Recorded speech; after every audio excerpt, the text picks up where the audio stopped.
global food security. It's indeed a most timely initiative and in keeping with the necessity of garnering a global collective response to this critical issue. I also thank Secretary General Antonio Guterres for his updates on UN's response. The global impact of COVID-19 pandemic and ongoing conflicts, including in Ukraine, has impacted lives of ordinary people adversely, particularly in the developing countries with spiraling energy and commodity prices and disruptions in global logistical supply chains. The 2022 Global Report on Food Crisis has reported that 139 million people across the world suffered from conflict-induced acute food insecurity, up by around 30% reported previously. The situation is therefore severe and cannot be neglected. We all need to work collectively together to alleviate the sufferings of the most affected. The food security challenges emanating inter alia from Ukraine conflict require us to respond creatively. To begin with, it's obvious that an early diplomatic solution to the conflict in Ukraine is of paramount importance. India has been consistent in calling for a diplomatic solution through constructive dialogue between the two sides. Prime Minister of India has himself stressed on this aspect in his discussions with the respective leadership. Further, we have noted Secretary General's initiative of establishing a global crisis response group on food, energy and finance.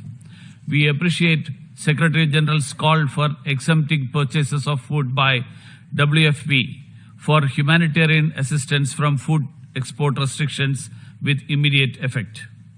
Madam Chair, a number of low-income societies are today confronted with the twin challenges of rising costs and difficulty in access to food grains. Even those like India, who have adequate stocks, have seen an unjustified increase in food prices. It's clear that hoarding and speculation is at work. We cannot allow this to pass unchallenged.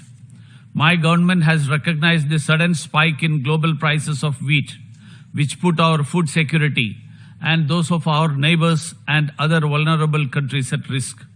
We are committed to ensuring that such adverse impact on food security is effectively mitigated and the vulnerable cushioned against sudden changes in the global market. In order to manage our own overall food security and support the needs of neighboring and other vulnerable developing countries, we have announced some measures regarding wheat exports on 13th May 2022. Let me make it clear that these measures allow for export on the basis of approvals to those countries who are required to meet their food security demands. This will be done on the request from the concerned governments. Such a policy will ensure that we will truly respond to those who are most in need. It's necessary for all of us to adequately appreciate the importance of equity, affordability, and accessibility when it comes to food grains. We have already seen to our great cost how these principles were disregarded in the case of COVID-19 vaccines. Open markets must not become an argument to perpetuate inequity and promote discrimination. As for our own track record of helping our partners in distress, even in the middle of the COVID-19 pandemic and ongoing conflicts, India has never found wanting. We have provided food aid in the form of thousands of metric tons of wheat, rice, pulses and lentils to several countries, including our neighborhood and Africa, to strengthen their food security. In view of the deteriorating humanitarian situation in Afghanistan, India is donating 50,000 metric tons of wheat to the people of Afghanistan. India has continued its humanitarian support for Myanmar, including a grant of 10,000 tons of rice and wheat. We are also assisting Sri Lanka, including with food assistance during these difficult times. In keeping with our ethos of Vasudhaiva Kutumbakam, which means the world is one family, and our neighborhood first policy, We will continue to assist our neighbors in their hour of need and stand by them always. Let me also underline that all humanitarian aid and assistance must be primarily guided by the universal principles of humanity, neutrality, impartiality, and independence. These measures must not be politicized.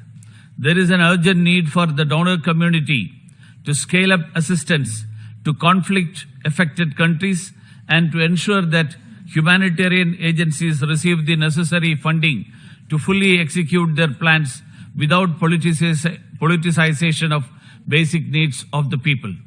India remains strongly committed to the cause of global food security and also has contributed to UN Central Emergency Response Fund and the UN OCHA in response to various humanitarian crises over the years.